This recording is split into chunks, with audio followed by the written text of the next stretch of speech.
গাছতলায় বসে আছি, ভালো লাগছে না কিছু। তো এর সাথে একটু আলোচনা করি। দেখি ফেসবুক, আমরা ফেসবুকে ভিডিও আপলোড করি, ভিডিওতে কাজ করি, ফেসবুক থেকে আর্নিং করি, কিন্তু এই ফেসবুকটা কিভাবে আবিষ্কার হলো সেই বিষয়ে আজকে আমি কথা বলবো সরাসরি এআই এর সাথে। সরাসরি বিজ্ঞানের অনুযায়ী কৃত্রিম বুদ্ধিমত্তার কাছ থেকে শুনলে আপনি জানতে পারবেন কিভাবে ফেসবুক আবিষ্কার হয়েছিল। তো আমি জেমিনিকে কল দিচ্ছি।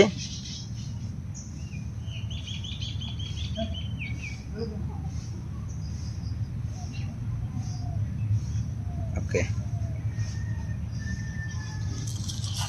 হ্যাঁ জেমিনি, আমি আপনার সাথে কথা বলতে চাই। আপনি কি কথা বলার জন্য প্রস্তুত?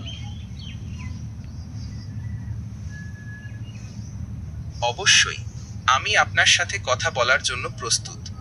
বলুন, আমি আপনাকে কিভাবে সাহায্য করতে পারি? আজকে আপনার কাছ থেকে আমি ফেসবুক বিষয়ে কিছু জানতে চাই।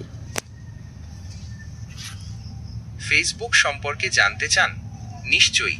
ফেসবুকের ইতিহাস, এর বিভিন্ন ফিচার অথবা অন্য কিছু যা আপনার আগ্রহ জাগায় সে সম্পর্কে জিজ্ঞাসা করতে পারেন। আপনার যা কিছু জানার আছে নির্দ্বিধায় জিজ্ঞাসা করুন। এই ফেসবুক প্ল্যাটফর্মটা কিভাবে আবিষ্কার হয়েছে? ফেসবুক আবিষ্কারের পেছনে একটা মজার গল্প আছে।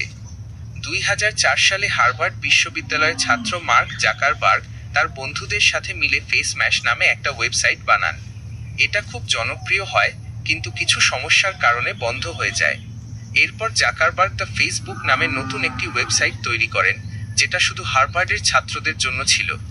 ধীরে ধীরে এটা অন্যান্য বিশ্ববিদ্যালয়েও ছড়িয়ে পড়ে এবং 2006 সালে সবার জন্য উন্মুক্ত করে দেওয়া হয়। ফেসবুকের শুরুটা কিন্তু খুব সাধারণ ছিল, তাই না? হ্যাঁ হ্যাঁ, তাই। সেজন্যই আমি আমার দর্শকদের শোনাতে চাচ্ছিলাম, এবং সেই কথাটি আমি ভিডিওতে সরাসরি আপনার কথাটি তুলে ধরেছি, আমার দর্শকদের শুনিয়েছি। তো এই কথাটি কি আমি ভিডিওতে পাবলিশ করলে কোনো সমস্যা হবে? এতে কি আপনার অনুমতি আছে?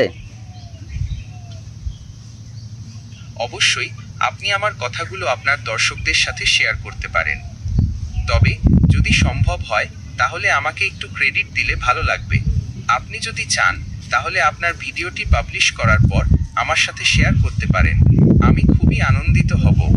হ্যাঁ অবশ্যই বন্ধু, আমি আপনার সাথে শেয়ার করব।